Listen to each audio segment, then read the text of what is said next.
Hello, book babes. I am going to a very special book event tonight. I am going to see Tarah DeWitt for her book release, Left to Forever. And she's going to be interviewed, they call it in conversation with, Elsie Silver. So I'm super excited for that. So I am just doing my makeup. I got these for a wedding next week, just for the heck of it. And thought, oh, well, I'm going somewhere fun tonight. Might as well try them out. So I rarely do my makeup because I am lazy. But I thought this will be fun. Might as well get dressed up, do my makeup, and make a night of it. So I'm going to take you along with me. It's being put on by The Book Box, which is a indie bookstore here in Utah that I love. I saw Lila Sage there in November for Lost and Lassoed. That was super fun. So I think this will be a really fun event. It's going to be down in the Salt Lake area. So I'm just getting ready. It starts at 6, but it takes me like an hour, almost an hour to get there.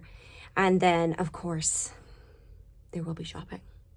The Book Box has a mobile store because they used to just be a trailer in one of the malls down in central Utah. So anyway, and want a decent seat, and it is just me, so I want to get there a little early, so because I'm sure all the girlies will be lining up. So but I'm gonna get ready and do my makeup, all that stuff, and then let's go on an adventure.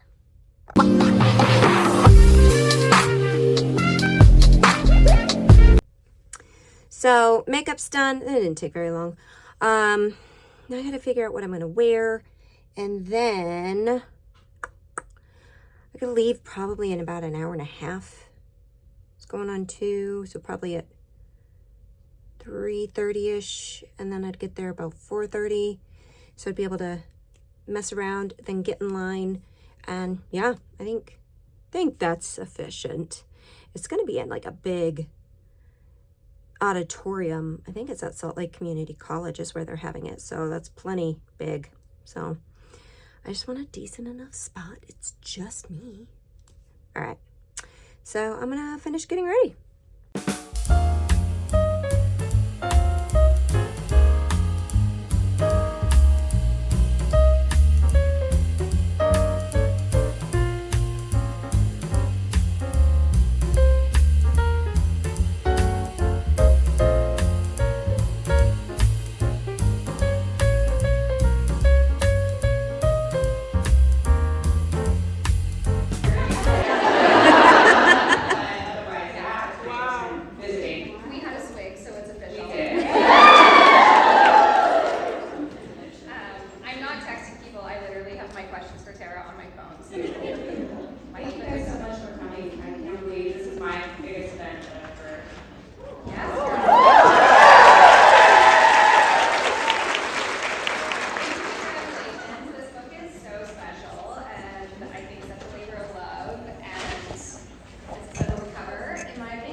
That every now and I call them unicorns. Every now and then you have a book and you're like, oh, that's a unicorn. I don't know why, but it's just special. So I am so thrilled to be here celebrating with you. We're traveling all the way from another country. Yes. Okay, so let's kick it off. Maybe you can tell us, for people who have not read Left to Forever yet, I've read it and I'm doing the audio.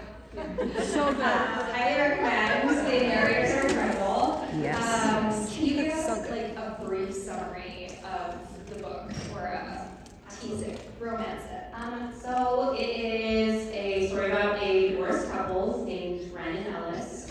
They have been divorced for 5 years. They had a baby when they were 17 and 18, and now their son's grown up. He's going off to college, and Ellis convinces Ren to make some stops on their way back from taking him to college to see if they can sort of rekindle things between them. Before that, there's kind of epistolary element. There's a little twist in there, but it's mostly like a road trip style romance, and they kind of talk about things that went wrong, but mostly try to figure out if things can be right between them going forward. Yeah, and there's a lot of yearning and a lot of pining and a lot of unspoken truths. So I think it's, second chance, right? And then marriage reconciliation. Yes, For sure. Was there a scene or a section that was especially difficult for you to write? I think that the most difficult scenes for me to write were when you can tell that they both really want to jump into things and move forward, but they are constantly like trying to show restraint, especially in Ren's POV. This is the first book that I really kind of threw out trying to make sure the POVs were even between them, because I just wanted every scene to be written from whoever had more at stake. And so for the latter half of the book, that's mostly Ren. And especially like being in her head, sometimes it felt really sad to me because she wanted this, but she had very legitimate reasons for being afraid to. I think that specifically writing them going to the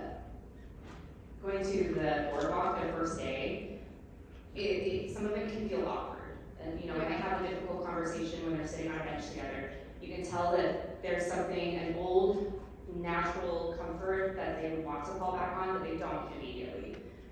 So that was probably the hardest scene for me to write. I liked writing like when they finally kind of Right, because you could have them jump back in too quickly. Yes, exactly. And I think what's so like masterfully done in this book is marriage reconciliation. Like, it can be a little bit sensitive in the case of like somebody having done something super wrong, whereas with them, it's a little bit like external. I mean, it is them, but there's nothing, like, you don't hate either of them. In fact, you're like super rooting for them. So I think that those parts where they're kind of like stumbling a little bit around each other is so like heavily relatable and realistic. And I feel like, as all of the divorce couples that I know now, there wasn't one big thing that broke them up. Yeah. It was just like years of a lot of little things, a lot of holding back, a lot of like suppressing when something did upset them. And they just got to a point where it was like, this isn't making either of us happy anymore. And so for me, that was sort of a difficult thing, right? Figuring out how that could be entertaining and how I could, pay homage to their past, but like keep it really focused on the present and how they will move forward together.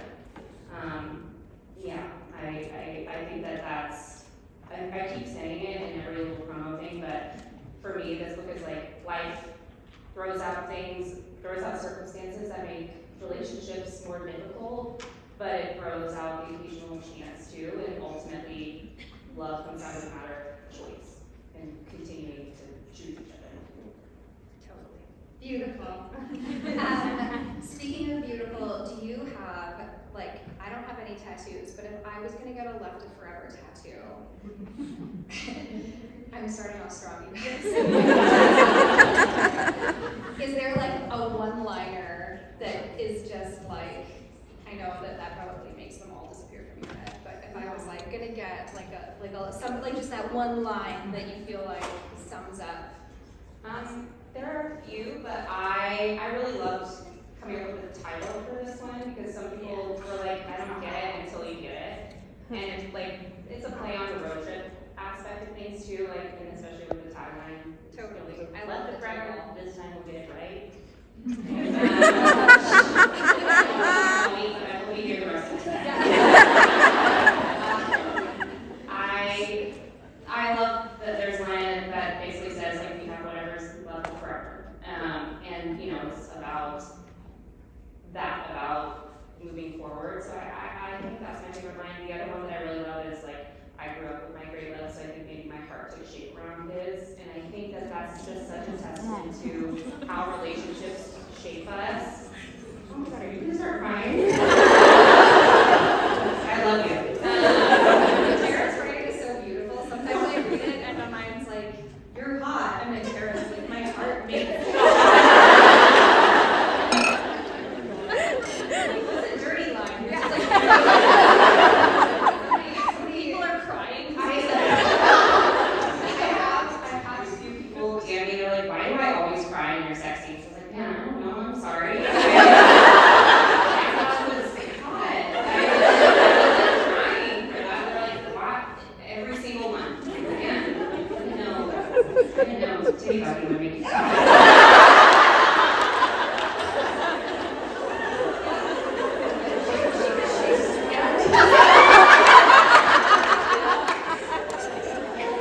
I found myself thinking at the very beginning almost actually like his first chapters. I don't know if I'm spoiling anything by like talking about this, but and it was cute really, like he gets these cookies and he opens them and he realizes it's from her, and then he's like, do I write a note back? Like he's like torn up over if he should even write an anonymous note back to her, and it was so endearing. And I loved it. It was so The titty photo was great too.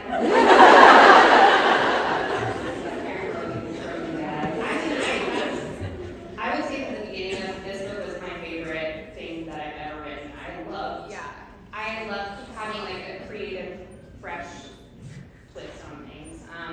I feel like I try to exemplify it throughout the novel. These are two people that have had to put other people's feelings before their own because they were parents now. I mean, Ellis had his siblings as well to take care of. Ren was an only child, and that kind of made her a little more independent. So trying not to be an inconvenience or difficult for her mom and stuff like that. I mean, they've had to put everybody else's feelings, and so they become these very self-contained people. And I think that there was something lovely about writing a divorced couple that cared so much about not creating a mess for the other people in their life that they still shared, including their son. That they really avoided like talking to each other. I think that that's actually a very mature thing. Yeah, they really respected each other. From Not like only the first that, stage. being divorced, they were not nice to each other. And everybody, when they were in the room together, everybody was like, and I love them both. They would agree with me. They would be like that. They would be shocked. No, they'd be like, I hate being right next door right now. Okay, so tell us a little bit about what goes into your writing process. Are you a plotter? Are you a pantser? Are you somewhere in the middle? I feel like every book has been different, and is constantly changing. I mean, like you and I talked about, I really need to figure out the process. That'd be great. I would say I'm a little bit of both. I've gotten better at plotting in advance, but even when I do that, it kind of just feels like bumpers or guidelines. Yeah. Nothing ever really stays exactly the way I try to plot it out. I have crazy hours that nothing is super set. I really need to change that. I know Anne was like, if you ever want to write, I'm like writing in the morning, and she's like, I've been writing till like 2 a.m. Yeah, I was like, oh, I go to bed at like 8. I feel like I've had to learn over time that like part of writing is like I have to get outside and walk. I have to take care of things. Because if I don't actually take care of myself, I literally won't be able to do these things. So that's the only consistent part of my process. Now the rest of it is, I mean, for me, like one of my favorite things about your books is how like fleshed out, developed, realistic your characters are. We've talked about this. I'm always like, man, this man is like a real man. He's not like writing poetry and like calling her my darling, and like he feels like a real. He's very romantic, but he's like just emotionally stunted enough that I believe it. And women too, right? Like they all have these kind of like rough edges. Is there something that you do specifically to like in creating the characters if you're not plotting out like the rest of the book? Definitely I hurt them. No, so usually in the beginning it doesn't matter what comes to me first, if it's like the plot and the premise, or if it's like the characters, like, the funny feelings I thought, I want to write about, comedian, and I want to, do this. Then I kind of shaped the premise from there. No matter what starts it, I always then figure, I get them an Enneagram. Yeah, And it's just a good basic guideline, and then from there, it kind of tweaks as I go, but then I just give them a star sign and get really nerdy about it. I feel like I know what they would work for breakfast, which is so funny because I do get stuck in their heads sometimes, where, I've even had, an editor be like, hey, we've been monologuing in her head for 3.5 pages now, we need to... I do that mid-conversation sometimes. There was actual dialogue, and then I want them to think about something in their head, and then I'm like, oh shit, I don't even remember what no reader is gonna follow along in this stream of consciousness. Everybody can read that and be like, oh, she's neurotic, that's fine. Yeah. That's really what it comes down to. And I think I feel the same way, especially about the men you write, and all your characters, the way they speak to each other, they sound like real people, they sound like people I know. Right. But especially when it comes to the men, that's usually the thing that gets cut the most or chiseled down the most. I try to avoid certain language, and I don't think my husband's ever thought I want to caress, or anything like that. There has to be it has to be pleasant and a pleasure to read, but I do want you to believe that you're in their head a little bit, so I do have to tweak it and change it, and I try to change things so that they don't have the same expressions and things like that with each other. But I've had that before where it's in his POV and he calls his penis his length, and I'm like, no. That one, there's no way any guy is walking around talking about his length. Unless he's literally measuring it. Yeah, they are. I've never read a man of yours and been like, I can tell a woman from Yeah. Because they sound like. Yeah. And then Thank you. Before. Do you want to tell us more about why you like mess in your romance? Because she's so smart. She'll make you want more of it in your books. Well, here's the thing. We're indoctrinating you. I can't pretend that I am not messy and that I've been so therapized that I know what even when I know the right choice or the right way to feel, I have to work to get there, and I sometimes make the wrong choices on my way to doing that. Communicating. I've been with my husband since I was 17, and I know things about him that I don't want to know, and I still have trouble sometimes talking about hard stuff, or when people. Like what? When you first. How I sometimes make Reed Spirit at night. When people give you that advice in the beginning of marriage and they're like, never go to bed angry, I absolutely think you should, because tomorrow you probably won't be as angry. So sometimes when you love each other, you withhold. You don't want to. You don't communicate everything you're feeling. Sometimes you hold back and you have to work through something.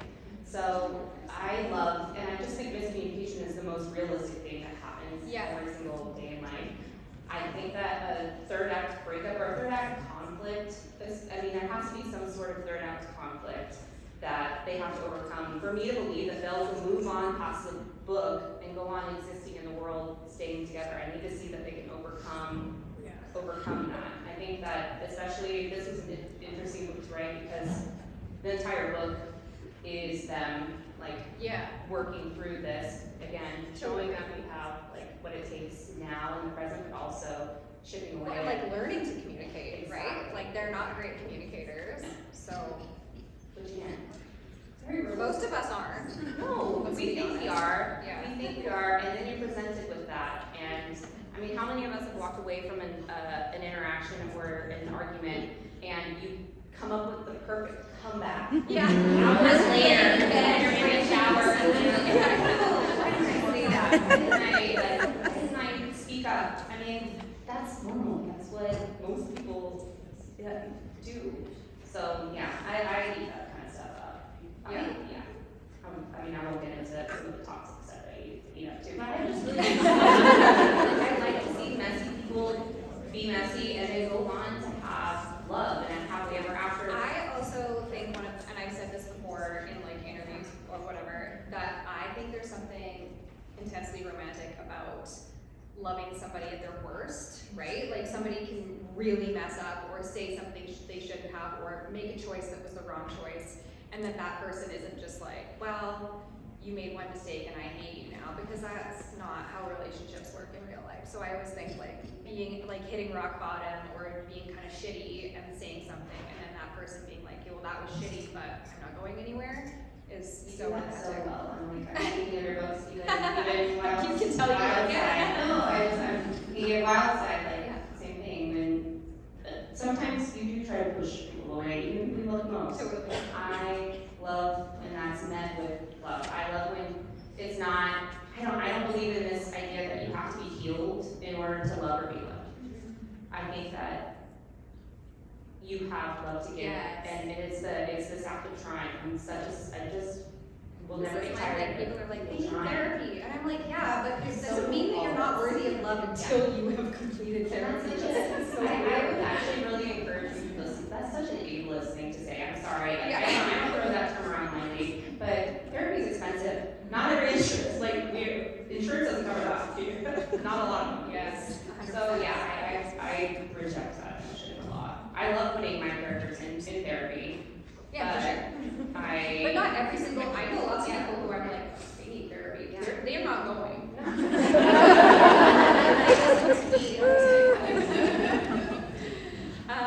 Okay.